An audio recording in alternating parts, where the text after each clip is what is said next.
قد كفاني علم ربي من سؤالي واختياري وبه نستعين على أمور الدنيا والدين. الصلاة والسلام على أشرف المرسلين سيدنا محمد وعلى آله وصحبه أجمعين. أما بعد، سبحانك لا علم لنا إلا ما علمتنا إنك أنت العليم الحكيم وتب علينا إنك أنت التواب الرحيم. اللهم إنا نعوذ بك من علم لا ينفع ومن قلب لا يخشع ومن نفس لا تشبع ومن دعوة لا يستجاب لها. آمين اللهم آمين. Alhamdulillah,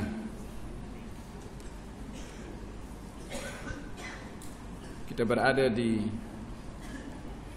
masjid tapak yang menjadi tempat turunnya rahmat dari Allah Subhanahu wa taala, dengan dijadikan oleh Allah Subhanahu wa taala bahwasanya masjid adalah rumah-rumah Allah yang mempunyai hak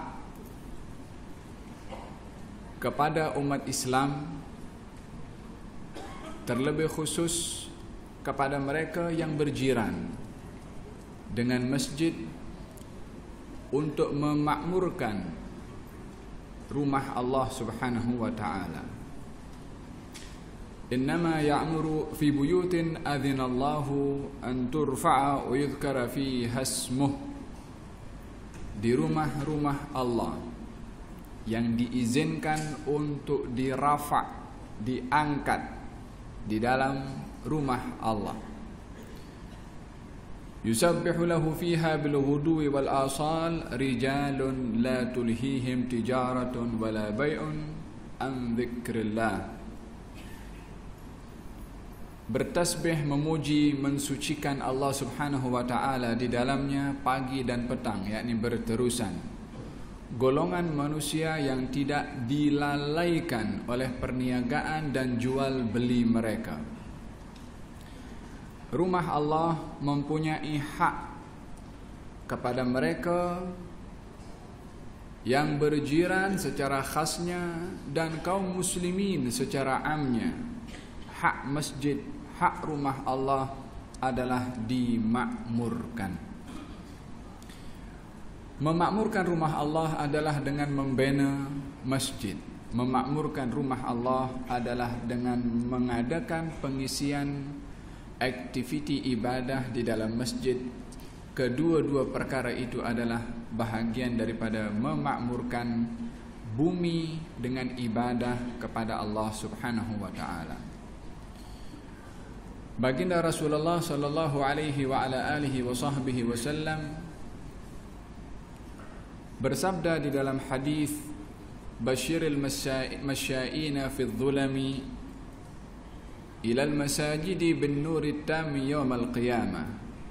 Berilah kabar gembira kepada orang yang kerap datang pergi ke masjid, berjalan kaki di waktu gelap, dengan cahaya yang akan menerangi kepadanya nanti di hari kiamat. Ini bahagian daripada balasan kepada orang yang memakmurkan rumah Allah Subhanahu wa taala dengan aktiviti ibadah. Ibadah dengan secara general ianya merangkumi ibadah ritual seperti mana kita lakukan salat, zikir, baca Quran, dan ibadah juga yang merupakan ruh kepada setiap ibadah adalah ilmu. Yang seseorang beribadah, berzikir dengan memahami objektif dan rahasia daripada zikir, akan nampak lebih berkesan kepada yang berzikir berbandingkan kepada orang yang berzikir tanpa ilmu, tanpa menghayati kepada makna zikir. Demikian salat, demikian baca Quran dan seterusnya. Maka bahagian terpenting daripada memakmurkan Rumah Allah Subhanahu wa ta'ala dengan ibadah yang kita lakukan adalah penghayatan kepada ibadah yang boleh didapat dirasa manisnya melalui ilmu pengetahuan terhadap ibadah tersebut. Pada hari ini kita memakmurkan, atau pada malam hari ini kita memakmurkan rumah Allah Subhanahu wa ta'ala dengan salat berjamaah, majlis ilmu, dan yang akan dilengkapkan, disempurnakan dengan salat berjamaah kemudian. Harapan kita kepada Allah Subhanahu wa ta'ala dengan penuh pengakuan kalau ibadah kita memang pastinya tidak menepati kepada apa yang menjadi tuntutan dari Allah kepada kita untuk melakukan ibadah termurni kepada Allah Subhanahu wa ta'ala. Dengan kekurangan yang ada itu, kita ingin menunjukkan kelemahan kita, kekurangan kita, kedhaifan kita kepada Allah Subhanahu wa ta'ala yang maha kuat, yang maha perkasa, yang maha memberi, yang maha pemurah, agar supaya kekurangan yang ada ini disempurnakan oleh Allah Subhanahu wa ta'ala, agar supaya kelemahan yang ada pada kita dikuatkan oleh Allah Subhanahu wa ta'ala. Dan perkumpulan kita pada hari ini di dalam memakmurkan rumah Allah, mengharap agar supaya Allah Subhanahu wa ta'ala memakmurkan juga umur kita, memakmurkan juga ahli keluarga kita dengan kebaikan, dan memakmurkan juga tempat yang akan menjadi tempat persinggahan semua manusia atau semua makhluk, yaitu kubur kita, dengan amal ibadah kepada Allah Subhanahu wa ta'ala. Amin, Allahumma amin. Hadirin dan hadirat yang dirahmati oleh Allah Subhanahu wa ta'ala, tema atau tajuk yang akan kita bahas pada malam hari ini adalah bahagian daripada perkara yang amat penting, sehingga pentingnya masalah ini dijadikan oleh Allah Subhanahu wa ta'ala satu pesanan, ingatan kepada setiap nabi bermula daripada Nabi Nuh, untuk mengingatkan kepada pengikutnya, kepada umatnya tentang Ad-Dajjal yang menjadi tajuk dan tema kepada kita pada malam hari ini. Bermula daripada Nabi Nuh, Allah Subhanahu wa ta'ala menyuruh kepada setiap nabi yang datang setelah beliau agar supaya mengingatkan bahaya fitnah Ad-Dajjal. Kenapa bermula daripada Nabi Nuh? Dan berapa lama daripada Nabi Nuh sampai kepada Nabi Muhammad SAW, daripada bilangan tahunnya? Berapa nabi yang diutus oleh Allah Subhanahu wa ta'ala setelah Nabi Nuh sampai kepada Rasulullah SAW, yang tahu hakikat sebenarnya adalah Allah. Manusia tidak tahu berapa rusul antara Nabi Nuh sampai kepada Rasulullah. Yang wajib kita untuk mengimani kepada Rusul 25 itu adalah yang Allah sebutkan di dalam Quran, yang kita disuruh beriman dan dijadikan rukun iman kepada Rasul. Allah sebutkan 25 Rusul. Tetapi jumlah bilangan Rusul itu lebih daripada 25.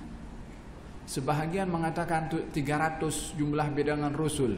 Tetapi yang kita wajib untuk mengimani dalam ajaran dan syariat Rasulullah 25, disebabkan ke-25 itu disebutkan oleh Allah Subhanahu wa ta'ala di dalam Al-Quran.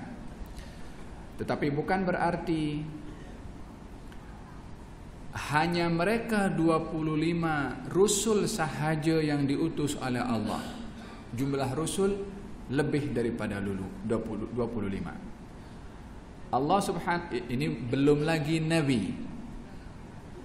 Nabi adalah setiap Rasul pasti Nabi. Tapi kalau Nabi belum tentu Rasul. Disebabkan Rasul itu adalah Nabi dan pembawa syariat ajaran yang baru. Sementara Nabi itu adalah yang diutus oleh Allah terkadang untuk dirinya, terkadang untuk keluarganya, terkadang untuk bangsanya, dan tidak membawa syariat yang baru, syariat yang lama dibawa. Ini perbezaan antara Nabi dan Rasul. Berapakah jumlah bilangan Rasul? Allahu a'lam. Tapi yang wajib kita imani 25. Apatah lagi jumlah bilangan Nabi, lagi lebih banyak daripada para Rasul. Tidak ada Nabi yang banyak itu dan Rasul yang diutus oleh Allah itu, melainkan akan mengingatkan kepada umatnya tentang fitnah Ad-Dajjal. Daripada apa yang disampaikan oleh Rasulullah sallallahu alaihi wa ala alihi wasallam, beliau bersabda, maksud daripada sabda Rasulullah sallallahu alaihi wa ala alihi wasallam, tidak ada nabi yang diutus oleh Allah setelah Nabi Nuh, yakni bermula daripada Nabi Nuh, melainkan akan mengingatkan kepada umatnya tentang fitnah Ad-Dajjal. Kenapa bermula daripada Nabi Nuh? Munculnya kekufuran itu adalah bermula di zaman Nabi Nuh. Sebelum Nabi Nuh, tidak ada orang yang kufur kepada Allah. Yang bermaksiat ada, yang derhaka ada. Tapi munculnya kekufuran, menafikan ketuhanan Allah subhanahu wa ta'ala, bermula daripada Nabi Nuh. Oleh karena yang demikian, Allah menyebutkan di dalam Al-Quranul Karim, permulaan wujudnya kufur itu adalah dalam cerita Nabi Nuh alaihi salam, yang pada akhirnya Allah tenggelamkan semua yang hidup di zaman Nabi Nuh, kecuali mereka yang menaiki bahtera. Hanya golongan itu sahaja yang beriman kepada Allah subhanahu wa ta'ala. Dan setelah itu muncul lagi kekufuran demi kekufuran. Permulaannya adalah kekufuran yang berlaku di zaman Nabi Nuh alaihi salam. Saya katakan bahwasanya sehingga daripada pentingnya mengetahui tentang fitnah Ad-Dajjal, Allah subhanahu wa ta'ala mengingatkan kepada setiap Nabi, bermula daripada Nabi Nuh sampai kepada Rasulullah sallallahu alaihi wasallam, tentang bahaya fitnah Ad-Dajjal. Dan aku, kata Rasulullah sallallahu alaihi wasallam, ingatkan kepada kamu tentang bahaya fitnah Ad-Dajjal dengan aku berikan sifat tentang Dajjal itu yang tak disebut oleh sebelum aku. Yakni fitnah Ad-Dajjal diceritakan oleh nabi-nabi sebelum Rasulullah. Ada perkara yang disebutkan oleh Rasulullah yang tak disebutkan oleh nabi sebelum Rasulullah. Nabi bersabda, yakni menambahkan sifat Dajjal itu sendiri adalah a'war. A'war itu buta sebelah. Yakni bukan bermakna satu mata di tengah sini, buta sebelah. Walaupun ada perbincangan para ulama ketika mengumpulkan hadis-hadis tentang mata yang mana satu yang tertutup, itu diberitahukan a'war, matanya itu tertutup. Dia bukan ada bekas mata di situ, tak tertutup macam. Terdapat perbedaan ulama yang mana satu, yang kanan ke atau yang kiri. Satu riwayat mengatakan kanan, satu riwayat mengatakan kiri. Terlepas daripada yang mana satu, pastinya Dajjal adalah bermata satu. Wa rabbukum laysa bi'awar. Tapi Tuhan kamu, kata baginda Rasulullah, tidak buta. Kenapa Nabi sifatkan yang pertama kepada Dajjal dan sifat itu tak ada disebutkan oleh nabi-nabi sebelum Rasulullah sallallahu alaihi wasallam? Nabi ingin menyentuh akan pengakuan Dajjal akan ketuhanan. Dirinya mengaku sebagai Tuhan. Kalau Tuhan itu berkuasa berbuat sesuatu, tetapi Dajjal lah kasih sembuh matanya sendiri, tak boleh. Bagaimanakah Tuhan itu lemah untuk dirinya? dengan sifat itu yang diberikan oleh Allah kepada Dajjal sebagai penghinaan kepadanya, supaya orang tak percaya kepada Dajjal yang mengaku sebagai Tuhan, dan apa dakwahan Dajjal, yang mana dakwahan Dajjal itu menyentuh kepada 3 perkara asas yang akan saya sebutkan sebentar lagi. Yang satu fitnatul aqidah, yang kedua adalah fitnatul mal, fitnah harta, yang ketiga adalah fitnatul ma'lumat, fitnah informasi. Bukankah zaman kita sekarang pun yang menjadi fitnah banyak melalui informasi? Surat khabar, internet, Facebook, apa lagi? Masuklah, masuk dalam internet itu kita berenang di lautan tanpa sempadan untuk dapatkan maklumat yang kita tak tahu asasnya di mana. Jaringannya Dajjal. Ini 3 perkara asas yang menjadi fitnah kepada Dajjal. Aqidah, mengaku sebagai Tuhan. Al-mal, ekonomi. Dirangsang orang itu supaya cintakan kepada dunia. Yang ketiga adalah fitnatul ma'lumat, fitnah tentang informasi.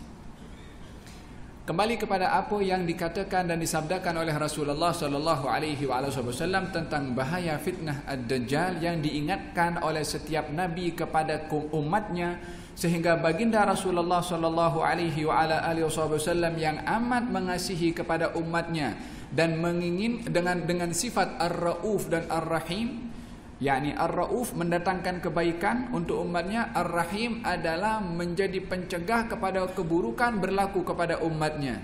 Tidak ada perkara buruk kecuali diberitahu oleh Rasulullah supaya manusia umatnya berlindung ataupun mendapatkan sebab untuk berlindung daripada perkara-perkara yang buruk. Oleh sebab itu Nabi Muhammad SAW memberikan beberapa tip untuk seseorang itu boleh terselamat daripada fitnahnya ad-Dajjal. Yang pertama adalah hadis yang sahih, 2 riwayat. Man hafidha, barang siapa yang menghafal 10 ayat pertama daripada surat Al-Kahfi, maka ia akan dijaga daripada fitnahnya ad-Dajjal. Dalam riwayat yang lain, man qara'a, barang siapa yang membaca, tadi menghafal, sekarang membaca 10 ayat terakhir daripada surat Al-Kahfi, maka ia akan dijaga daripada fitnahnya ad-Dajjal. 2 riwayat ini sahih, yang kalau digabungkan 2 riwayat ini akan lebih mantap. Yakni tidak cukup dengan membaca 10 ayat pertama sahaja atau 10 ayat terakhir sahaja, walaupun dengan membaca salah satunya sudah mempunyai khasiat untuk dapat terlindungi daripada fitnahnya ad-Dajjal. Alangkah baiknya kalau dicantumkan dan digabungkan, dihafal 10 ayat pertama dan dihafal juga atau dibaca 10 ayat terakhir. Dengan demikian kita combine 2 riwayat yang datang daripada Nabi Muhammad sallallahu alaihi wasallam. Bahkan baginda Rasulullah mengajarkan kepada umatnya untuk berlindung daripada fitnah ad-Dajjal setiap hari, bahkan di setiap salat, tak kira salat sunnah ataupun salat wajib. Allahumma inni a'udzubika min adzabi jahannam wa min adzabil qabri wa min fitnatil mahya wal mamat wa min syarri fitnatil masiihid dajjal wa min al maghrami wal ma'tham. Allahumma ighfir li ma qaddamtu wa ma akhartu wa ma asrartu wa ma a'lantu wa ma asraftu bihi min. Allah, aku berlindung kepadamu daripada azab neraka jahanam. Aku berlindung kepadamu daripada azab kubur. Dan aku berlindung kepadamu daripada fitnah kehidupan dan kematian. Aku juga berlindung kepadamu daripada fitnah al-Masih, menggunakan kha, ad-Dajjal.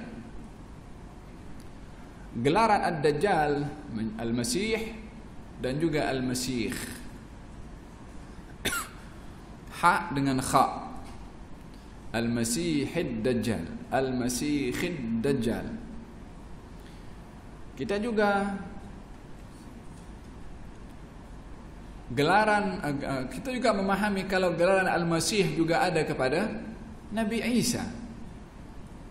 Apa itu Al-Masih? Daripada kata masaha, masaha itu yang menghapus.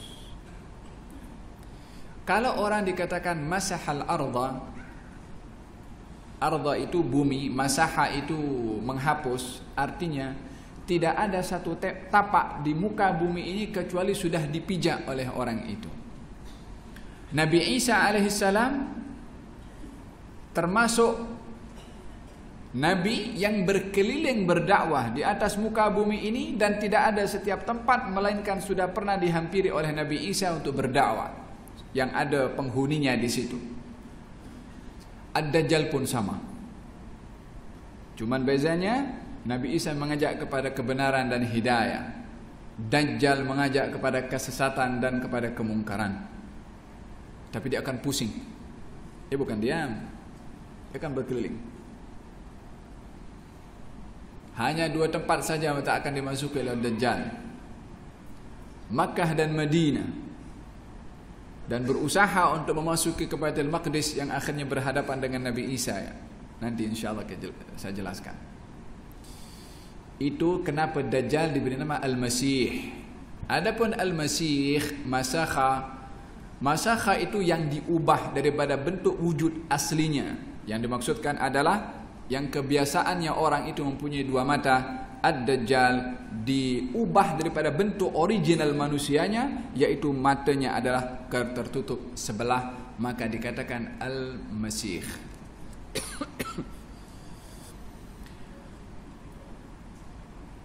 Baginda Rasulullah sallallahu alaihi wasallam mengajarkan kepada kita tip yang saya bacakan, 3 riwayat yang saya bacakan sebentar tadi. Jangan sampai ditinggalkan oleh kita, khususnya setelah mendengarkan nasihat dan wasiat daripada Rasulullah sallallahu alaihi wasallam untuk menghafal, membaca kepada apa yang sudah diberikan oleh Rasulullah sallallahu alaihi wasallam. Hadirin hadirat yang dirahmati oleh Allah Subhanahu wa taala. Dajjal, munculnya Dajjal adalah bahagian daripada tanda kiamat yang besar. Tanda-tanda hari kiamat terbagi menjadi 2 bahagian. Tanda kiamat yang kecil dan tanda kiamat yang besar. Dan kita melihat di dalam satu hadis yang panjang, yang di dalam hadis itu menyentuh tentang rukun agama, diletakkan oleh baginda Rasulullah bahagian daripada rukun agama. Ini rukun agama, artinya seseorang yang mengaku dirinya orang itu Islam mesti tahu rukun-rukun agama Islam. Dia ada beza rukun Islam dengan rukun agama. Rukun Islam yang maknanya adalah yang menjadikan seseorang itu Islamnya sah, yaitu yang 5 tadi. Rukun iman ada 6. Rukun agama itu gabungan daripada rukun Islam, gabungan dengan rukun iman, dan gabungan dengan rukun ihsan. Yang terakhir adalah bahagian daripada rukun agama, mengetahui tanda-tanda hari kiamat. Kita tahu rukun agama ada 3, Islam, iman, dan ihsan. Rukun Islam 5 kita tahu, rukun iman 6 kita tahu, rukun ihsan, hendaklah kamu menyembah kepada Allah seakan-akan kamu melihat Allah. Kalau kamu tak melihat Allah, yakinlah Allah melihat kepada kamu. Perbezaan makam yang jelas diperjelaskan oleh ramai oleh ahli hadis ketika menafsirkan hadis itu. Maqamul musyahadah dan maqamul muraqabah. Makam penyaksian kepada Allah dan makam dipantau, diawasi oleh Allah Subhanahu wa taala. Saya tak akan membahas panjang lebar berkenaan dengan masalah itu. Tapi diletakkan oleh baginda Rasulullah rukun agama yang keempat setelah menyebutkan ihsan adalah tentang hari kiamat. Setiap orang yang mengaku dirinya beriman kepada Allah Subhanahu wa taala mestilah mengetahui 4 perkara ini supaya nisbahnya, intimatnya, sandarannya kepada agama yang diridhai oleh Allah memang lengkap dan dia tahu benar rukun agama tersebut. Yang keempat adalah mengetahui tentang hari kiamat. Hal ini disabdakan oleh Nabi Muhammad sallallahu alaihi wa ala alihi wasallam dalam hadis yang diriwayatkan oleh Imam Muslim. Baginda Rasulullah, kata Sayyidina Umar bin Khattab, duduk dan didatangi oleh seseorang lelaki yang kami tidak mengenalinya. Yakni maknanya datang daripada luar. Tetapi juga lelaki itu tidak nampak membawa bekal barangan sebagai nak tunjuk kalau dia musafir. Kalau orang datang daripada luar, datang ke Madinah, kalau orang luar mesti dia ada bawa barang untuk nak pergi, datang daripada luar kena bawa baju ke, bekal makanan ke, apa saja. Tak ada, jalan kaki saja seorang dengan baju yang dipakainya. La ya'rifuhu minna ahad, seorang pun daripada kami tak kenal. Hatta jalasa, sehingga orang itu datang kepada Rasulullah. Wa asnada rukbatayhi ila rukbatayhi, dan merapatkan lutut orang itu dengan lutut Nabi. Wa wada'a kaffaihi ala fakhidayhi, dan meletakkan kedua telapak tangannya di atas pahanya. Kemudian bertanya kepada Rasulullah, akhbirni anil Islam, beritahukan kepadaku tentang Islam. Dijawab oleh Nabi 5 perkara rukun Islam itu. Maka yang bertanya itu berkata, sadaqta, betul jawaban kamu. Fa'ajibna lahu yas'aluhu wa yusaddiquh, kami merasa hairan, bagaimana dia datang bertanya, dia pun perbetulkan jawaban Nabi. Macam dia menguji, mengetes. Kemudian bertanya tentang iman, dijawab rukun iman yang 6 oleh Nabi SAW. Dia jawab, sadaqta, betul jawaban kamu. Dia tanya soalan yang ketiga tentang ihsan, dijawab oleh Nabi SAW. Yang keempat, dia bertanya tentang hari kiamat. Akhbirni anis sa'ah, ceritakan kepada aku tentang hari kiamat. Soalannya itu serentak 4. Islam, iman, ihsan, hari kiamat, dalam satu majelis. Kalau nak dikatakan rukun iman atau rukun agama itu, hendaklah mengetahui 4 perkara tadi. Ketika ditanya tentang hari kiamat, akhbirni anis sa'ah, ceritakan kepadaku tentang hari kiamat. Dijawab oleh Nabi SAW, mal mas'ulu anha bi'a'lama minas sa'il. Yang ditanyakan kepada aku, yang bertanya dan yang ditanya tak dapat mengetahui pasti bila hari kiamat. Sebab di antara perkara yang diistimewakan dan dikhaskan oleh Allah pengetahuannya adalah masa bila berlaku hari kiamat. Ketika ditanya tentang hari kiamat, qul ilmuha inda Rabbi, katakan bila tentang pengetahuan hari kiamat itu yang tahu Allah Subhanahu wa taala. Innallaha indahu ilmus sa'ah, Allah itu sahaja yang tahu bila hari kiamat. Bukan 2012, bukan 2000 entah berapa, orang yang macam-macam takhminat, prasangka yang dibuat. Qul innama ilmuhu inda Rabbi, yang hanya tahu adalah Allah Subhanahu wa taala. Lalu tanya, kalau begitu akhbirni an amaratiha, kalau begitu ceritakan kepada aku tentang tanda-tanda hari kiamat. Baru dijawab oleh Nabi SAW, anta lidal amatu rabbataha wa antara al-hufata al-urata al-alata ru'a asya yatatawaluna fil bunyan. Tandanya hari kiamat itu hamba sahaya melahirkan tuannya, dan kamu akan melihat orang miskin yang jalan tak pakai selipar, yang bajunya tak tertutup lengkap sempurna. Ru'a asya, mereka itu pengembala kepada kambing. Yatatawaluna fil bunyan, berlumba-lumba bersaing di dalam membina bangunan pencakar langit. Di mana bangunan tertinggi sekarang? Dubai. Kehidupan orang Arab dahulu adalah daripada ru'a asya, pengembala kambing. Memang zaman berubah. Nabi memberikan sifat yang awal, dan Nabi memberikan, subhanallah, bagaimana Nabi menceritakan yatatawalun fil bunyan, yakni bersaing meninggikan bangunan itu. Pada waktu itu bangunan dibuat daripada kayu pelepah korma, nak tinggi macam mana bangunan. Tapi Nabi dah sebut. Sebab tidak ada perkara yang berlaku di atas muka bumi ini kecuali sudah diceritakan oleh Allah kepada Nabi Muhammad SAW. Sehingga satu hari baginda Rasulullah ketika berkhutbah, kemudian baginda mengatakan, wallahi demi Allah, tidak ada perkara yang tertutup sebelum ini kepada aku, melainkan aku dapat melihatnya saat aku berdiri sekarang ini. Sehingga neraka dan syurga aku boleh nampak. Dan kamu akan terkena dengan fitnah nanti, termasuk di kubur kamu akan diduga dengan fitnah oleh Allah Subhanahu wa taala, termasuk juga fitnahnya Ad-Dajjal. Ketika Nabi menyampaikan khutbahnya, menyampaikan dua perkara tersebut, fitnah kubur, yakni akan soalan mungkar dan nakir, dan fitnahnya Ad-Dajjal.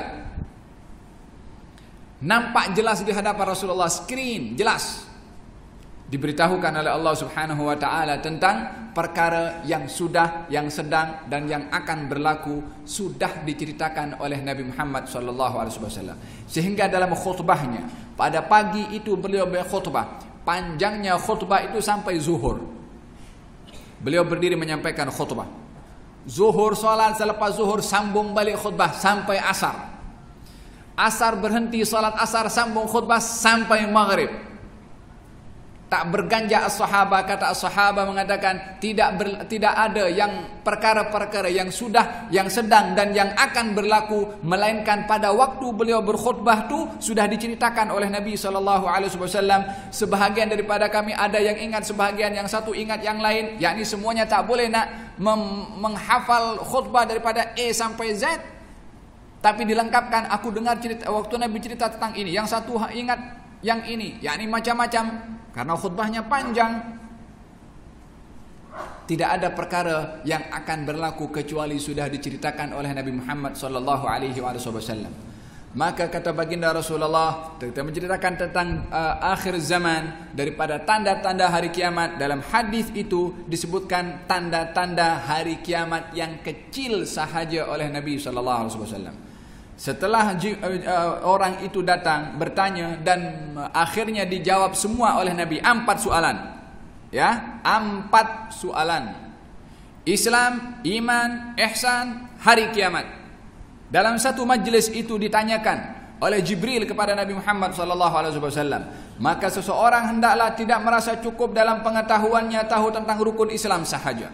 Tidak cukup hanya mengetahui rukun iman sahaja. Tidak cukup hanya tahu apakah itu ihsan, melainkan mesti dilengkapkan untuk mengetahui tanda-tanda hari kiamat yang saat ini di zaman kita sekarang ini sudah banyak terdedah di hadapan mata. Sabda Rasulullah tentang tanda-tanda kecil nampak di hadapan mata kita sekarang. Di antara tanda-tanda hari kiamat yang disebutkan oleh Nabi SAW adalah zakhrafatil masajid. Tidak akan berlaku hari kiamat melainkan masjid akan dihias. Bukankah kita nampak di mana-mana tempat masjid itu indah dengan hiasannya, dengan ukirannya, dengan macam-macam. Nabi bersabda tidak akan berlaku hari kiamat melainkan masjid akan dihias.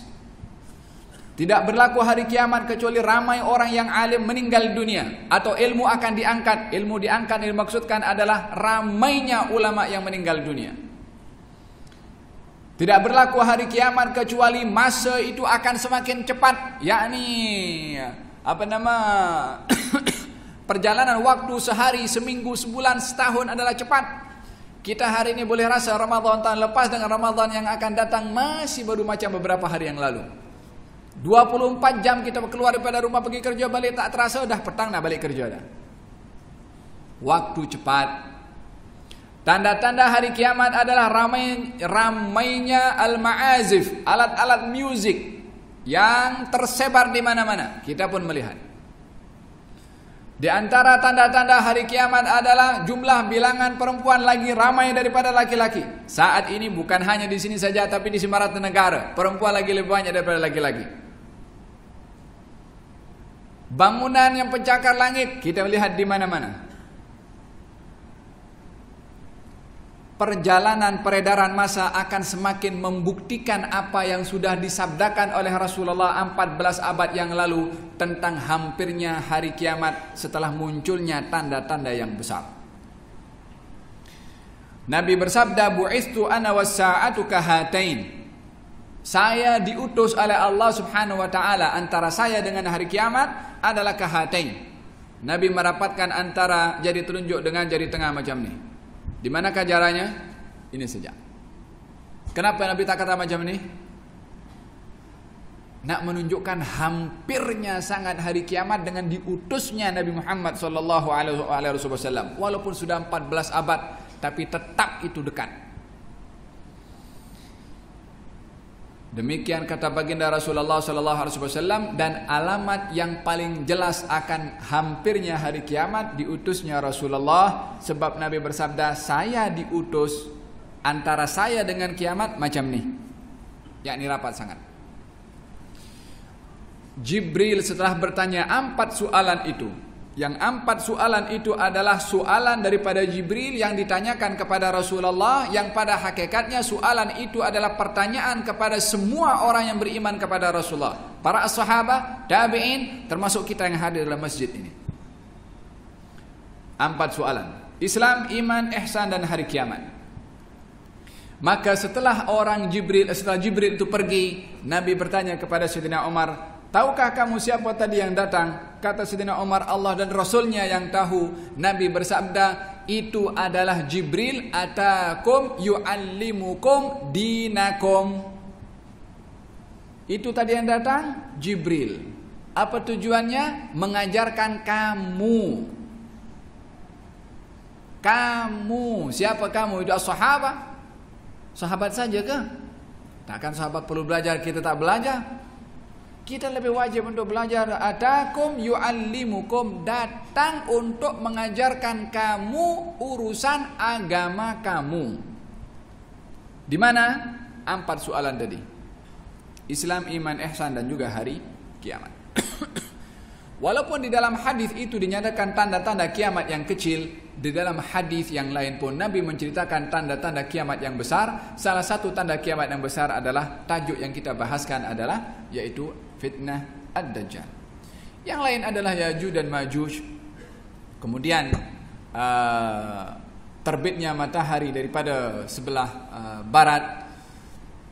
Dan fitnah-fitnah yang besar itu disebutkan oleh Allah Subhanahu wa taala di dalam Al-Qur'an. Ya'juj dan Ma'juj, dan juga termasuk juga terbitnya matahari daripada sebelah barat.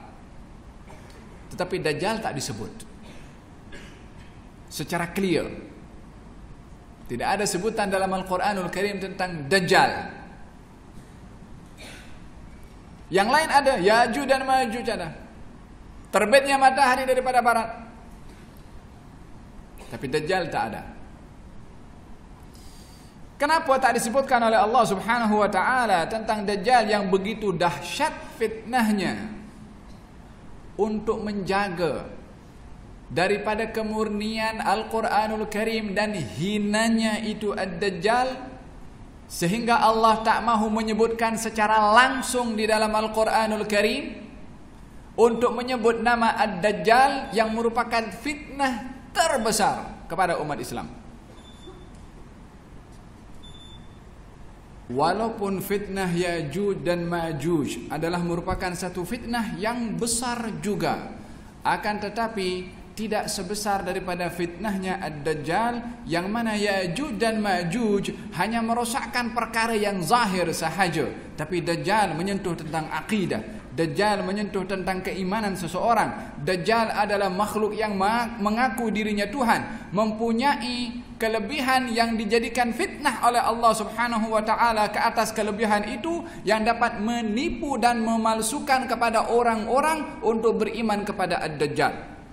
Makanya tidak disebutkan oleh Allah Subhanahu wa taala dengan namanya di dalam Al-Quran, walaupun baginda Rasulullah sallallahu alaihi wasallam menekankan kepada umatnya tentang bahaya fitnahnya Ad-Dajjal, dan diletakkan oleh baginda Rasulullah sallallahu alaihi wasallam merupakan fitnah terbesar. Di dalam hadis dinyatakan tidak ada fitnah terbesar pada umat Rasulullah di akhir zaman yang lebih besar daripada fitnahnya Ad-Dajjal. Tetapi ada perkara yang menjadi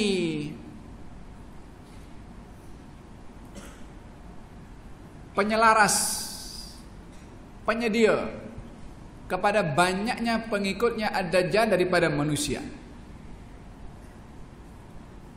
Menjadi anak buah boneka kepada Ad-Dajjal untuk memperbanyak kepada pengikutnya. Siapakah mereka? Inna akhwafu ma akhafu alaikum ummati al-munafiqu alimul lisan.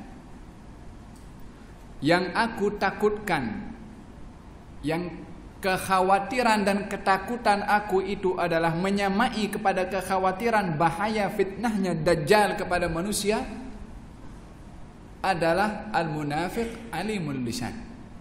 Munafik yang pandai bercakap. Simbol kepada ulama as-su, simbol kepada ulama harta, simbol kepada ulama yang menjual agama, simbol kepada golongan yang dikatakan oleh Rasulullah sallallahu alaihi wasallam al-khanazir fil manabir. Maaf cakap, khinzir-khinzir di atas mimbar-mimbar. Pada akhir hayat Rasulullah sallallahu alaihi wasallam beliau kurang tersenyum setelah bermimpi adanya khinzir-khinzir menaiki mimbar-mimbar, yakni simbol kepada ulama as-su yang akan ramai jumlah bilangannya di akhir zaman. Ini yang menjadi penyelaras kepada ramainya pengikut daripada Ad-Dajjal. Karena zallatul alim, zallatul alam. Orang alim kalau tergelincir mulutnya, satu alam boleh tergelincir. Artinya pengikutnya itu. Berapa ramai daripada orang yang berpegang kepada satu pandangan daripada orang alim, yang didakwa alim, yang pada akhirnya berlaku satu pembunuhan ataupun penodaan kepada kehormatan seseorang, permusuhan, pertengkaran dan lain sebagainya. Dan zaman kita ini adalah zaman akhir zaman, yang ramai daripada orang-orang yang akan terpedaya dengan fitnahnya Ad-Dajjal, yang mana baginda Rasulullah menyuruh kepada kita untuk berlindung kepada Allah daripada fitnahnya Ad-Dajjal. Hadirin dan hadirat yang dirahmati oleh Allah Subhanahu wa taala. Saya sebutkan sebentar tadi bahwasanya Ad-Dajjal akan menyentuh fitnahnya itu kepada 3 perkara asas. Dan perlu diketahui bahwasanya Dajjal yang merupakan mempunyai bentuk badan seperti manusia. Tangan rambutnya disifatkan oleh Nabi sallallahu alaihi wasallam. Dikatakan rambutnya tidak terurai, dia kerinting rambutnya. Dikatakan bahwasanya mempunyai badan yang nampak itu tegar dan mempunyai kelebihan dan mempunyai benjolan kepada bahagian matanya. Dan juga disifatkan oleh Nabi sallallahu alaihi wasallam mempunyai kelebihan kalau dia itu berada di lautan itu sampai kepada hikwai, sampai kepada pinggangnya sahaja, walaupun dalamnya itu lautan sejauh mana. Dan kalau dia mempunyai tangan yang satu panjang, yang satu pendek sikit, kalau dimasukkan tangannya kalau dimasukkan boleh sentuh dasar laut yang mungkin berapa kaki dalamnya itu laut, sehingga boleh mengambil ikan di bawah di dasar laut itu dengan tangannya. Kelebihan-kelebihan itu dinampak oleh manusia, sehingga ramai daripada mereka yang terpedaya disebabkan lemahnya akidah. Dan misi utama Dajjal melemahkan akidah. Mereka terpedaya disebabkan oleh kerana rakusnya manusia kepada harta. Dajjal mempunyai harta. Dan mereka ramai terpedaya disebabkan kejahilan mereka. Ramai manusia pada waktu itu yang terpedaya dengan sumber maklumat yang disediakan oleh Ad-Dajjal. Mereka yang lemah akidah melihat kehebatan zahir kepada Dajjal, mengatakan hadza rabbuna, ini Tuhan kami. Pasal apa? Hebat. Yang mereka lemah daripada segi keuangan, rakus kepada harta, cinta kepada harta, dalam keadaan miskin, dalam keadaan lapar, dan memang pada waktu itu akan timbul kelaparan, di mana baginda Rasulullah SAW menceritakan bahwasanya Ad-Dajjal bila mana keluar nanti, dan keluarnya adalah daripada sebelah masyrik, sebelah timur. Di manakah maksud sebelah timur itu? Satu riwayat mengatakan Khurasan, satu riwayat mengatakan Asbahan. Di situ akan muncul Dajjal untuk keluar. Dajjal ini sudah ada di zaman Rasulullah, bahkan sebelum zaman Rasulullah SAW, mengikut sebahagian riwayat yang dikisahkan oleh seorang sahabat Nabi bernama Tamim Ad-Dari, yang memeluk kepada agama Islam disebabkan oleh karena pertemuannya dengan Ad-Dajjal di sebuah pulau, yang Tamim Ad-Dari terdampar di sebuah pulau yang tak berpenghuni, berjumpa dengan seorang yang sedang diikat, memperkenalkan dirinya adalah Ad-Dajjal. Ditanya oleh Ad-Dajjal yang sedang diikat, daripada mana? Diberitahu daripada Arab. Sudahkah ada seorang yang mendakwa dirinya sebagai Nabi? Dikatakan oleh Tamim Ad-Dari, ya. Walaupun Tamim Ad-Dari belum lagi memeluk kepada agama Islam, tapi mendengar akan adanya orang mendakwa dirinya Nabi. Diberitahukan oleh Tamim Ad-Dari, ya, saya mendengarnya. Kata Ad-Dajjal, hah, seronok, pasal dah tiba waktu akan dilepaskan ikatan itu untuk merajalela di atas muka bumi ini, mencari santapan yang hangat untuk disesatkan oleh Ad-Dajjal yang dhaiful iman, yang lemah imannya, yang lemah akidahnya, yang jiwanya dirasuk dengan cinta kepada dunia, dan jiwanya adalah hatinya sunyi daripada ilmu, sehingga mencari maklumat daripada Dajjal untuk mendapatkan apa yang ia perlukan. Sebahagian ikut Dajjal karena melihat kehebatannya, akidahnya terancam. Ikut Dajjal karena hartanya, karena miskin jiwanya. Ikut kepada Dajjal karena kejahilannya, tak mempunyai ilmu. Ikut ilmunya Ad-Dajjal. Maka Tamim Ad-Dari kembali ketika menaiki perahunya dan berjumpa dengan Rasulullah, memeluk kepada agama Islam, sebab Dajjal bagi tahu, tanya itu, adakah ada orang yang dirinya mendakwa dirinya sebagai Nabi? Yang di mananya Tamim mendapat tahu tentang kenabian Nabi Muhammad SAW dan kebenarannya daripada Ad-Dajjal. Tamim Ad-Dari masuk Islam. Diceritakan kepada para as-sahabah, kalau begitu keberadaan Dajjal sudah ada daripada zaman itu. Dan daripada waktu itu, bahkan sebelum itu, menunggu tiba masa untuk merajalela di atas muka bumi ini, kata baginda Rasulullah SAW, akan dicegah oleh Allah Subhanahu wa taala selama 3 tahun tidak turun hujan, sehingga 1/3 daripada bumi ini kering. 1/3 tahun yang kedua, 2/3 bumi ini kering, dan tahun yang ketiga bumi ini kering, tak ada tumbuh-tumbuhan yang boleh tumbuh karena air, karena tanah kekurangan air. Tak boleh nak tanam boleh tumbuh. Tapi Dajjal mempunyai segunung gandum dan mempunyai kekayaan yang luar biasa. Dalam hadis yang diriwayatkan dalam Sahih Al-Bukhari daripada Sayyiduna Mughirah bin Syu'bah, katanya, seorang datang kepada Rasulullah dan bertanya kepada Nabi Muhammad SAW tentang Ad-Dajjal. Kata baginda Rasulullah, kenapa kamu bertanya? Apa yang kamu takutkan daripadanya? Dia menjawab, sesungguhnya saya mendengar kalau ramai yang berkata kalau Dajjal itu mempunyai segunung roti, yakni bahan untuk membuat roti, yaitu gandum, wa nahrun, dan mempunyai air, wa nahru ma'in, dan juga sungai, serta dapat menurunkan hujan. Nabi menjawab, bal huwa ahwan 'ala Allah min dzalik. Dajjal itu lebih hina di sisi Allah daripada semua itu.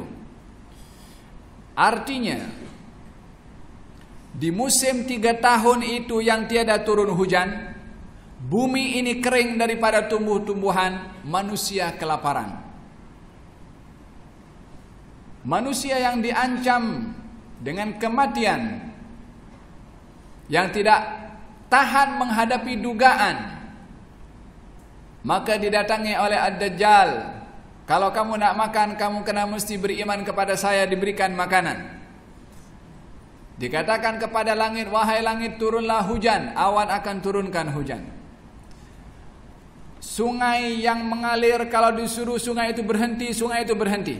Kalau disuruh kering, sungai itu kering seketika. Kalau disuruh keluar lagi air itu. Sebagai fitnah. Bukankah di antara bahagian perkara luar biasa yang ada, terkadang pun muncul daripada orang yang fasik.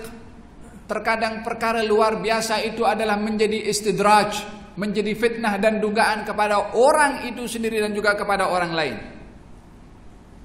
Istidraj adalah perkara luar biasa yang keluar daripada orang yang fasik sebagai dugaan kepada si fasik itu dan juga kepada orang lain yang mempercayai keluar biasaan lahir daripada seorang yang fasik adalah orang yang ada problem kepada imannya. Macam mana boleh percaya perkara luar biasa kepada orang yang ingkar kepada Allah Subhanahu wa taala? Masalahnya bukan hanya kepada orang yang fasik itu dapat menunjukkan perkara luar biasa, tetapi juga kepada orang yang melihat kepada orang yang fasik melakukan perkara yang luar biasa, boleh percaya kepada orang itu. Sudahlah, ini orang fasik, orang kafir, macam mana boleh percaya kepada orang kafir atau orang fasik boleh melakukan perkara yang luar biasa? Ini adalah istidraj.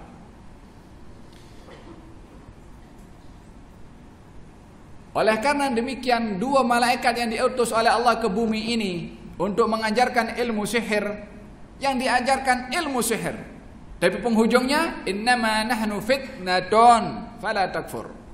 Ini yang kami ajarkan semua fitnah, dugaan. Jangan kamu kufur kepada Allah Subhanahu wa taala. Yani jangan berhenti ketika melihat keajaiban yang ada kepada seseorang, berhenti melihat kepada keajaibannya saja. Tengok dulu daripada siapa perkara luar biasa itu muncul. Tidak dilihat daripada keluar biasaannya sahaja, karena Allah Maha Suci untuk memberikan perkara yang luar biasa kepada orang yang ingkar kepada Allah Subhanahu wa taala. Maka dengan demikian Dajjal mempunyai kelebihan menurunkan hujan, mengeringkan air sungai, mengeluarkan air, dapat menghidupkan orang mati juga, mempunyai syurga, mempunyai neraka. Bukankah Tuhan mempunyai syurga dan neraka? Dajjal punya syurga dan punya neraka.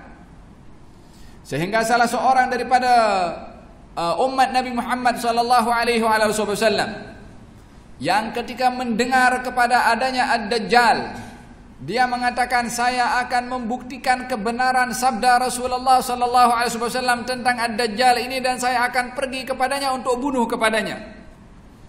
Dajjal yang ketika itu ingin memasuki kota Madinah, tetapi tidak dapat memasuki kota Madinah. Dajjal ketika menghampiri, dan di situ ada 7 pintu untuk memasuki kota Madinah, dan setiap pintu ada 2 malaikat yang menjaga. Setiap kali menghampiri kepada pintu-pintu itu untuk masuk, maka dihalang oleh 2 malaikat sehingga Dajjal tak boleh masuk. Apa kata Dajjal? Ini adalah negeri orang itu tuh, yakni Rasulullah sallallahu alaihi wasallam. Negeri orang yang mulia, negeri orang yang sayangkan kepada kita, yang bagi tahu tentang fitnahnya Dajjal nih. Negerinya tak akan dimasuki oleh Ad-Dajjal. Kata Dajjal ketika menyadari nak masuk, bukankah tadi saya katakan Masih Ad-Dajjal, yakni akan berkeliling di semua muka bumi ini untuk dihampiri, termasuk kita punya negeri.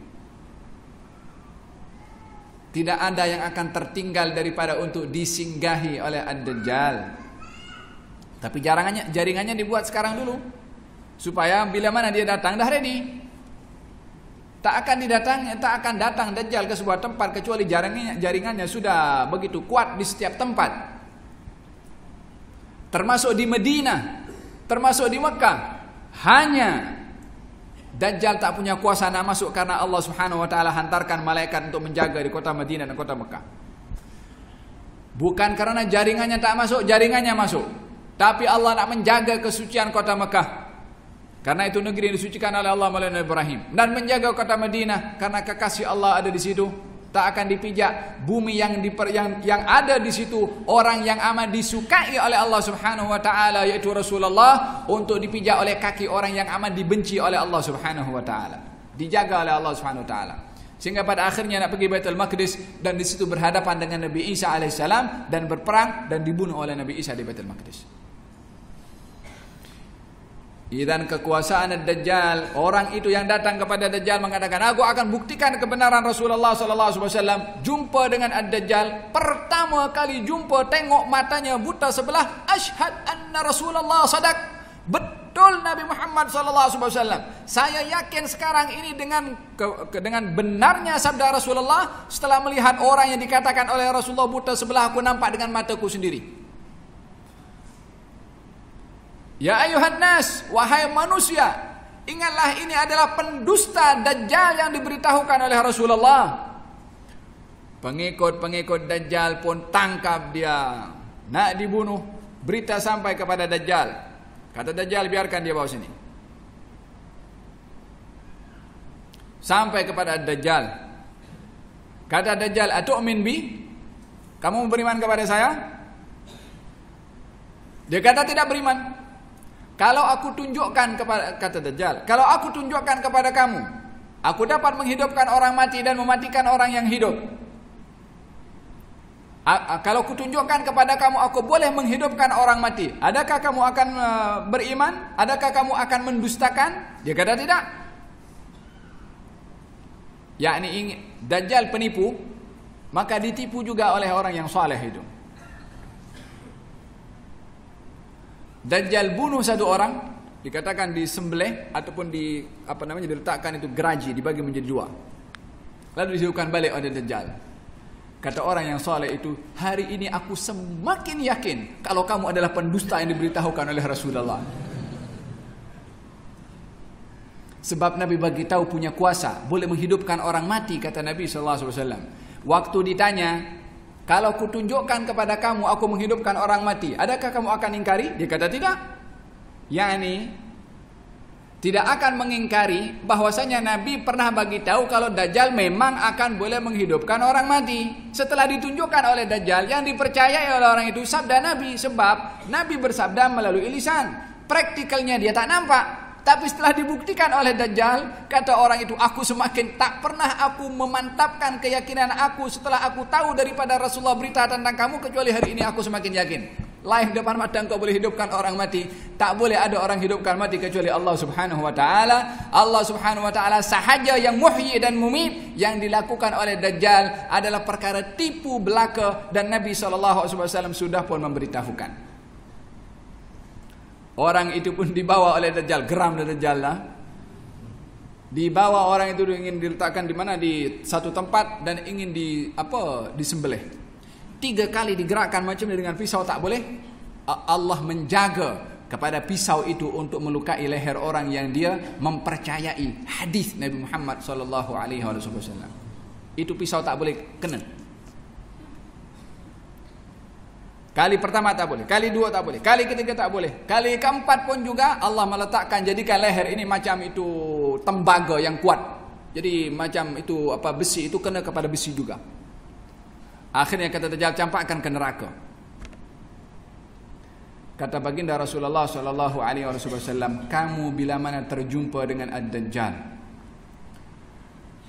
dan kamu bila mana dihukum olehnya untuk diberikan makanan yang busuk dan makanan yang menjijikkan, pejamkan mata kamu dan makanlah dan minumlah makanan itu, sesungguhnya minuman itu adalah minuman yang sedap dan sejuk. Yakni syurganya Dajjal neraka, nerakanya Dajjal syurga. Namanya saja Dajjal. Tahu apa itu Dajjal? Orang yang memanipulasi itu namanya Dajjal. Yakni sesuatu busuk, kalau dikemas indah tak nampak busuknya, itu namanya Dajjal, menipu. Ad-Dajjal itu ya sesuailah nama dengan perangainya, punya neraka, nampaknya neraka tapi dalamnya syurga. Maknanya syurga itu nikmatlah. Bukan maksudnya syurga-syurga yang disediakan oleh Allah untuk orang-orang beriman, karena itu semua adalah akan diberikan setelah manusia meninggal dunia nanti di akhirat. Nerakanya yang dinampak neraka itu, hukumannya Dajjal yang nampaknya dahsyat hebat tapi dalamnya sejuk.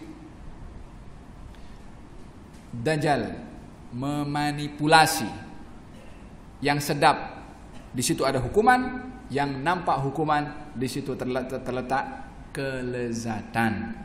Demikian fitnah ad-dajjal yang menyentuh kepada perkara-perkara yang menyentuh kepada akidah orang-orang yang beriman. Maka Allah Subhanahu, kata baginda Rasulullah ini bercerita tentang seorang tadi bercakap itu adalah Nabi Muhammad SAW. Pada kali yang keempat setelah tidak mampu lagi menyembelih kepada orang tersebut, dan Dajjal akan banyak membunuh kepada orang-orang beriman. Yang tidak beriman kepada Dajjal akan dibantai oleh ad-Dajjal. Dan fitnah terbesar itu adalah kepada orang-orang beriman, tercabar keimanan mereka dan diancam dengan hukuman oleh ad-Dajjal yang mempunyai kelebihan sebagai fitnah dari Allah Subhanahu wa taala. Maka orang itu pada akhirnya orang itu dijaga oleh Allah Subhanahu wa taala dengan tidak dapat dihukum oleh ad-Dajjal. Hadirin dan hadirat yang dirahmati oleh Allah Subhanahu wa taala, Dajjal akan keluar daripada Asbahan, dalam riwayat yang lain daripada Khurasan. Dengan sekian ramai pengikutnya, dikatakan ada 70.000 pengikutnya awalnya, dan tidak berjalan di setiap tempat kecuali akan mengajak kepada orang-orang yang berada di tempat itu beriman kepada Allah, beriman kepada ad-Dajjal. Sehingga salah seorang daripada mereka yang didatangi oleh ad-Dajjal, dan terkadang secara individu didatangi oleh ad-Dajjal untuk beriman kepada ad-Dajjal. Dajjal mengaku dirinya sebagai Tuhan dan mempunyai kuasa menghidupkan dan mematikan, sebagaimana saya katakan sebentar tadi. Salah seorang daripada mereka yang didatangi oleh ad-Dajjal dikatakan oleh Dajjal kepada orang itu, mahukah kamu kuhidupkan kembali ayah dan ibumu supaya kamu tahu apa yang mereka dapat di alam barzakh mereka? Kata orang itu mengatakan ya, dan dicari khususnya orang-orang yang sayangkan kepada ayah dan ibunya. Diambil peluang itu oleh Dajjal. Penipu tahu letak kelemahan di mana orang-orang yang ingin dimanipulasi oleh Dajjal. Sehingga bila mana dikatakan ya, Dajjal akan menghidupkan ayah dan ibunya. Dia menghidupkan orang mati. Ini hadirin hadirat yang dirahmati oleh Allah Subhanahu wa taala adalah merupakan kuasa Tuhan. Pernah berlaku penghidupan orang mati itu melalui tangan manusia. Yang pertama adalah Nabi Musa, yang kedua adalah Nabi Isa, yang ketiga adalah ad-Dajjal. Hanya berlakunya penghidupan orang mati daripada Nabi Isa dan Nabi Musa adalah berupa satu mukjizat yang Allah berikan kepada mereka, dan mereka tidak kufur kepada Allah Subhanahu wa taala, melainkan apa yang mereka lakukan itu hanya ingin menunjukkan kekuasaan Allah Subhanahu wa taala. Nabi Musa ketika memukul kepada orang mati dengan sepotong daging lembu yang disembelih, maka orang itu pun hidup kembali. Tapi Nabi Musa pukul dengan daging lembu itu daripada mana ia tahu? Allah Subhanahu wa taala. Pukullah orang yang mati itu dengan sebagian daripada daging lembu. Subhanallah. Daging lembu itu, lembunya sudah disembelih, lembunya dah mati dah. Diambil daging, dipukulkan. Daging yang daripada lembu yang sudah mati dipukulkan kepada orang mati, yang mati boleh hidup. Nabi Isa alaihissalam yang diberikan oleh Allah mukjizat agar supaya mukjizat yang diberikan oleh Nabi Isa ini mematahkan keyakinan manusia yang hidup di zamannya ketika meletakkan keyakinan dan kepercayaan mereka secara mutlak kepada sains, kepada bukti saintifik, kepada bukti kajian orang-orang yang menuhankan hasil kajian mereka adalah satu fakta kebenaran. Dan di zaman kita pun sekarang orang banyak terpengaruh kepada yang demikian. Yang ada di zaman Nabi Isa pada waktu itu, kehebatan seseorang, kemuliaan seseorang adalah terletak kepada kemampuan mereka di dalam mengobati orang-orang sakit. Sains, ilmu kedokteran. dan mereka terpedaya dengan kemampuan ilmu kedokteran mereka, sehingga mereka itu adalah tergelincir daripada mengimani kekuasaan Allah yang memberikan ilmu kepada dokter. Mereka lebih mempercayai kepada dokter, mempercayai kepada orang-orang yang dikatakan penyembuh kepada semua penyakit, dan ikut kepada mereka walaupun mereka kufur kepada Allah Subhanahu wa taala. Allah hantarkan Nabi Isa. Apakah yang diberikan oleh Allah kepada Nabi Isa? Menyembuhkan penyakit yang tak boleh disembuhkan oleh dokter. Penyakit sopak, Nabi Isa boleh sembuhkan. Dan mobil munasabah, Dajjal pun boleh menyembuhkan penyakit sopak. Mencabar ilmu sains. Tapi bagi Nabi Isa, mukjizat. Menyembuhkan orang buta. Tapi Dajjal tak boleh kasih sembuh matanya sendiri. Dan Nabi Isa boleh menghidupkan orang mati. Nabi Isa boleh membentuk tanah dengan bentuk burung, lalu dihembuskan boleh menjadi burung yang terbang. Tapi Nabi Isa setelah menunjukkan kesemuanya itu, apa kata Nabi Isa? Semuanya itu adalah berlaku dengan izin Allah Subhanahu wa taala. Dajjal, saya Tuhan. Kenapa Nabi Isa diberikan mukjizat sedemikian? Dan ini yang ditunjukkan oleh Allah, mukjizat Nabi Isa di zamannya mempunyai kesinambungan dengan fitnah yang similar yang ada pada Ad-Dajjal. Boleh menghidupkan orang mati, boleh menyembuhkan orang yang kena penyakit sopak, dan boleh menyembuhkan penyakit yang tak boleh disembuhkan oleh dokter. Bezanya, Nabi Isa ingin mematahkan keyakinan manusia di dalam menuhankan teknologi ataupun sains ataupun bukti-bukti kajian orang-orang yang mendakwa hasil kajian adalah merupakan fakta yang tak boleh ditolak. Tapi Dajjal nak tunjuk, aku Tuhan, ku tunjukkan bukti aku Tuhan. Dengan apa? Bukti sains yang ditunjukkan oleh Ad-Dajjal. Kelebihan yang ada pada Ad-Dajjal, tapi tidak menisbahkan kepada Allah Subhanahu wa taala. Dan fitnah yang terbesar kedua kepada Ad-Dajjal selain daripada akidah adalah fitnah al-mal. Yang saya contohkan tadi, menghidupkan orang mati, mencegah air sungai yang mengalir, mengeringkan dan juga mengeluarkan, itu menyentuh tentang akidah seseorang ketika melihat keluar biasaan yang ada pada seorang yang fasik. Tidak melihat perkara itu adalah perkara yang mungkar karena keluar daripada tangan orang yang derhaka kepada Allah Subhanahu wa taala. Fitnah yang kedua adalah fitnatul mal. Fitnah harta. Fitnah harta ini yang ada kaitannya dengan Ad-Dajjal. Ad-Dajjal mempunyai kekayaan dan sumber khazanah yang terbesar dimiliki oleh Ad-Dajjal. Mengontrol ekonomi, menjadikan orang lain perlu kepadanya dengan dimiskinkan semua. Baru orang akan datang kepada Ad-Dajjal untuk meminta makanan. Sebahagian pun daripada orang-orang Islam yang tak berupaya menghadapi dugaan itu, terlintas di dalam hatinya, saya nak datang kepada Ad-Dajjal untuk mendapatkan makan saja. Berpura-pura nak beriman kepada Dajjal untuk dapat makan, dapat roti.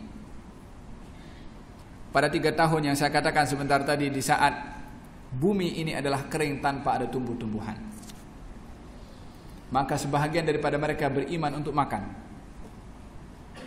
Bukankah dikatakan kadal faqru ayakunu kufran? Bukankah baginda bersabda, hampir saja kemiskinan itu membawa orang kepada kekufuran? Dimiskinkan terlebih dahulu untuk mencari orang kaya yang dapat memberi makan kepadanya. Dan pada waktu itu Dajjal sahaja yang mempunyai kelebihan harta dan simpanan makanan yang begitu besar. Fitnatul mal. Baginda bersabda dalam hadis, wallahi mal faqru akhsha alaikum. Demi Allah, saya tidak takut kamu itu miskin, tapi yang saya takutkan adalah antubsata lakumud dunya, bila mana dibentangkan kepada kamu ini dunia, seperti mana sudah dibentangkan kepada umat sebelum kamu. Kamu akan berlumba seperti mana mereka sudah berlumba meraih dunia. dan dunia akan menghancurkan kamu seperti mana sudah menghancurkan kepada mereka.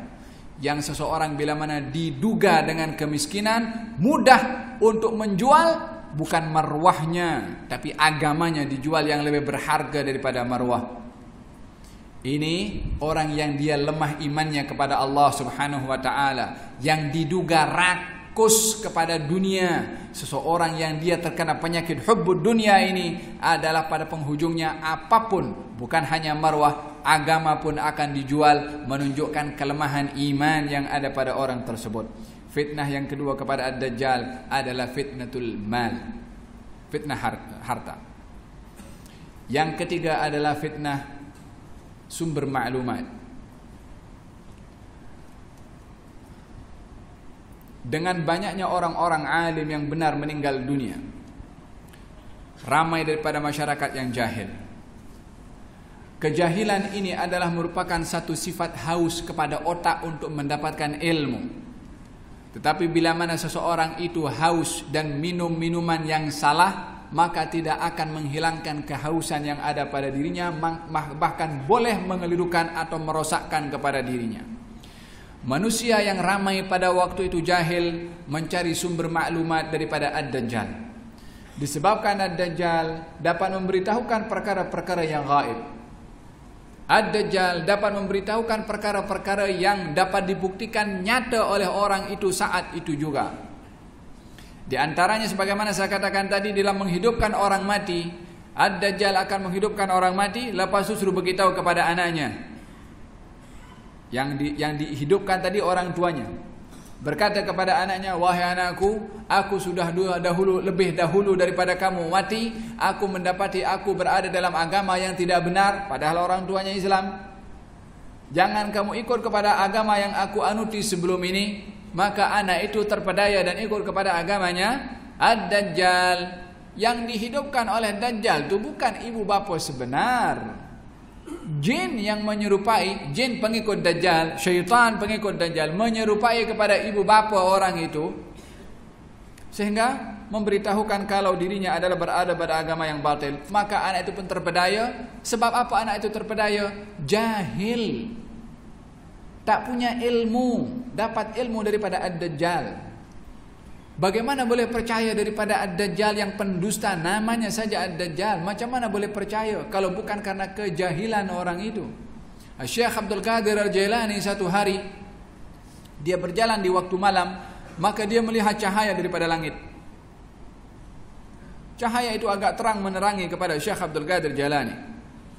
Kemudian cahaya itu mulai bercakap, ya Abdi Abdul Qadir, hambaku Abdul Qadir, sesungguhnya aku adalah Tuhanmu dan aku telah gugurkan daripadamu segala kewajiban yang telah kuwajibkan ke atasmu. Aku Tuhanmu, aku gugurkan kepadamu kewajiban yang aku wajibkan ke atasmu. Syekh Abdul Qadir Jailani ambil selipar, dilempar itu.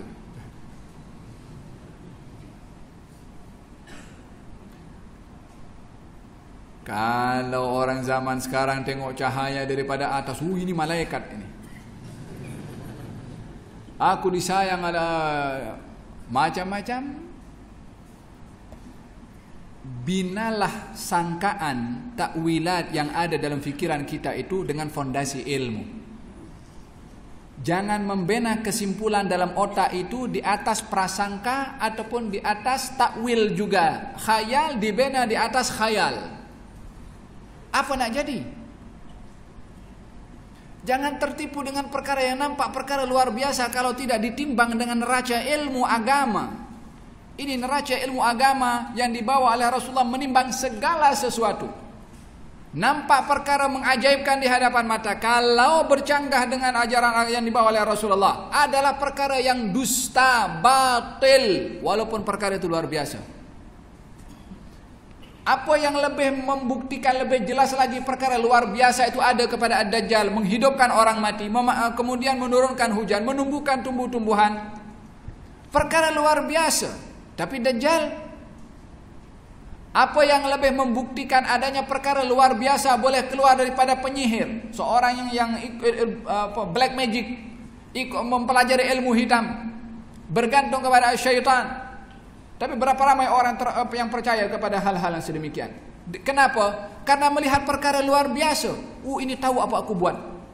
Dia tahu apa yang aku simpan di belakang. Hanya perkara-perkara yang luar biasa terjadi di hadapan kita, kita tidak timbang dengan neraca syariah, maka kita akan mengambil kesimpulan yang salah. Diambil selipar Syekh Abdul Qadir, dilemparkan, "Ikhsa ya la'in." Pergilah kamu wahai orang dilaknat. Pop, hilang itu cahaya. Iblis. Kata iblis mengatakan, "Macam mana kamu boleh tahu kalau saya adalah musuh kamu? Aku sudah sesatkan sekian ramai daripada orang ahli ibadah dengan cara aku seperti ini." Ditunjukkan perkara luar biasa. Sesat. Terpedaya dengan perkara yang luar biasa sahaja kalau tidak ditimbang oleh neraca syarak. Kata Syekh Abdul Qadir mengatakan, "Kamu gugurkan kewajiban kepada aku, sementara aku tidak lebih mulia daripada Rasulullah yang tak digugurkan oleh Allah kewajiban sampai beliau wafat. Kewajiban sholat tetap wajib kepada beliau sampai akhir hayatnya. Macam mana tak digugurkan daripada Rasulullah boleh gugurkan kepada saya?" Ilmu, neraca syariah. Al-Imam Al-Junaid, Sayyidut Ta'ifah, seorang ahli tasawuf, dan berbicara tentang at-tasawuf adalah bukan sebagaimana digembar-gemborkan oleh orang-orang yang tidak suka kepada at-tasawuf. At-tasawuf adalah neracanya itu adalah syariah. Jangan menilai kepada at-tasawuf daripada orang-orang yang dia buat perkara-perkara yang bercanggah dengan syariah kemudian disalahkan tasawufnya. Kalau kita dapat menilai pegangan seseorang itu daripada apa yang ditampilkan oleh orang itu, maka kita akan menilai ramai orang Islam pun banyak buat benda tak elok, takkan kita nak salahkan Islam pula.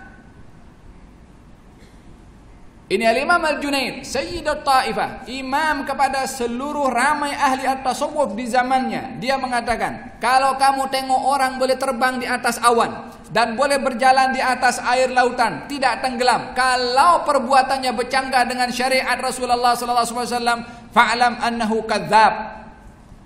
Ketahuilah orang itu pendusta. Ini tasawuf yang diterjemahkan oleh rijalut tasawuf. Bukan seperti mana didakwa oleh orang-orang yang tak suka kepada tasawuf, diambil daripada orang-orang yang praktis kepada tasawuf, yang kita ahli tasawuf sendiri pun kondem kepada orang itu. Tapi disalahkannya tasawuf. Mesti jujur, menimbang sesuatu di neraca yang benar. Asas kepada tasawuf adalah Al-Quran was Sunnah, sebagaimana ini adalah diisytiharkan oleh Sayyidut Ta'if Al-Junaid. Kalau kamu tengok orang berjalan di atas awan, tunjuk kehebatan. Siapa orang boleh berjalan di atas awan? Tak ada alasnya? Bukankah kita dah nampak zaman kita sekarang orang boleh berjalan juga? Ya kan? Allah alam betul atau tidak itu? Kalaupun betul, kita ada iman diberi oleh Allah Subhanahu wa taala menimbang sesuatu dengan neraca syariah. Kenapa mesti terpedaya dengan keajaiban zahir? Tidak mempercayai kepada keajaiban hati yang dikayakan dengan iman kepada Allah Subhanahu wa taala. Kalau kamu tengok orang berjalan di atas awan, berjalan di atas air tak tenggelam, bercanggah perbuatannya dengan agama, dengan Al-Quran dan Sunnah, ajaran yang dibawa oleh Rasulullah, fa'lam annahu kadzdzab. Dusta, bukan dusta, pendusta.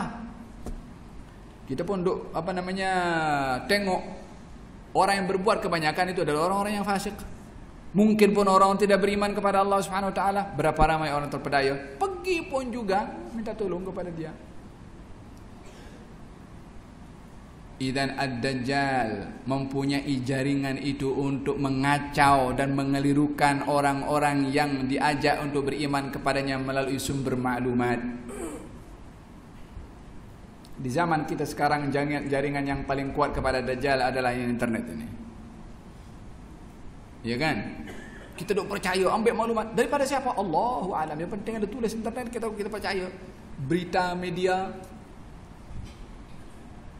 Timbang segala sesuatu. Allah memuliakan kita dengan iman. Allah memuliakan kita dengan Quran. Allah memuliakan kita dengan syariat hadis Nabi Muhammad SAW. Allah memuliakan kita dengan ramai para ulama yang berpegang kepada manhaj Rasulullah SAW. Hendaklah keimanan yang kita izzah mulia dengannya dipergunakan supaya tak tergelincir kepada perkara-perkara yang zahir sahaja. Allah meletakkan timbangan supaya kita segala sesuatu ditimbang dengan timbangan Allah Subhanahu wa taala. Bukan ikut neraca manusia, bukan ikut neraca negara mana ataupun siapa yang buat penilaian. Allah dan Rasulnya tidak ada yang lebih baik daripada Allah dan Rasulnya dalam timbangan dan syariahnya. Menerima maklumat-maklumat, ingat, jangan terpedaya dengan tipu daya ad-dajjal melalui sumber maklumat yang disebarkan sehingga kita terpedaya tanpa kita sedar. Timbanglah maklumat yang kita dapat dengan neraca agama. Sejauh mana penglibatan saya ketika mendengar informasi yang disebarkan yang Allahu alam sumber itu betul atau tidak. Kita nak bercakap dan bermacam-macam komen tanpa kita membuktikan kebenarannya. Bukankah Nabi SAW diingatkan oleh Allah Subhanahu wa taala di dalam Al-Qur'anul Karim tentang menyikapi informasi yang tidak diketahui sumbernya daripada mana? In ja'akum fasiqun binaba'in fatabayyanu. Kalau datang kepada kamu fasik membawa berita, hendaklah kamu cari bukti kebenarannya terlebih dahulu sebelum menghukum. Ayat ini turun kepada baginda Rasulullah sallallahu alaihi wasallam disebabkan beberapa golongan datang kepada Rasulullah daripada kampung yang agak jauh, daripada luar kota Madinah. Lalu berkata kepada Rasulullah untuk beriman. Nabi pun terima, memeluk kepada agama Islam. Diajarkan oleh Nabi SAW tentang rukun Islam, dan disebutkan diantaranya adalah mengeluarkan az-zakah. Baginda Rasulullah bersabda, tiba 1 tahun nanti daripada sekarang, saya akan hantarkan 1 orang untuk mengambil zakat daripada kamu. Kata orang itu mengatakan, kami akan sediakan untuk dibawa zakat itu. 1 tahun tiba, Nabi hantarkan 1 orang untuk pergi ke kampung itu. Orang ini adalah orang yang cari pasal. Dia dalam perjalanannya, di tengah-tengah perjalanan dia patah balik. Dia beritahu kepada Rasulullah, ya Rasulullah, saya datang pergi ke sana nak ambil harta zakat, saya diserang oleh mereka, nak dibunuh oleh mereka wahai Rasulullah. Nabi menyediakan terus tentera, dihantarkan kepada kampung itu. Orang yang di kampung yang tak tahu apa itu, yang difitnah, duk tunggu mana Nabi janji 1 tahun akan datang orang untuk mengambil harta zakat. Kami tunggu-tunggu tak ada orang datang. Tak mungkin Nabi ingkar janji. Baik aku pergi jumpa dengan Nabi SAW, nak tengok apa jadi. Kemana orang yang dijanjikan untuk datang tapi tak datang? Orang itu pun keluar daripada kampung itu menuju ke Madinah, berjumpa dengan tentera yang begitu ramai dihantar oleh Rasulullah SAW. Kata panglima tentera itu, kamu nak bagaimana? Kalau kau nak jumpa dengan Rasulullah, nak tanya pasal zakat yang dia janji nak hantarkan 1 orang untuk dibawa pergi ke tempat Rasulullah. Berita yang sampai kepada kami dihantar untuk menghukum kepada kamu semua karena kamu adalah ingin membunuh kepada utusan Rasulullah SAW untuk memungut zakat. Kata orang itu, saya tak jumpa pun dengan dia. Jumpa dengan Nabi SAW. Turun firman Allah, in ja'akum fasiqun binaba'in fatabayyanu. Bila mana datang kepada kamu orang fasik membawa berita, hendaklah kamu pastikan berita itu terlebih dahulu. Ini orang datang bawa berita, orangnya ada. Kita sekarang dengar berita tak ada orangnya. Kita tengok surat khabar, kita tengok majalah, kita tengok, bukan salah, tapi nak mengambil reaksi tanpa membuktikan benarnya apa yang tertulis oleh si penulis adalah satu sikap yang tergesa-gesa. perbetulkan dulu untuk mendapatkan maklumat betul atau tidak.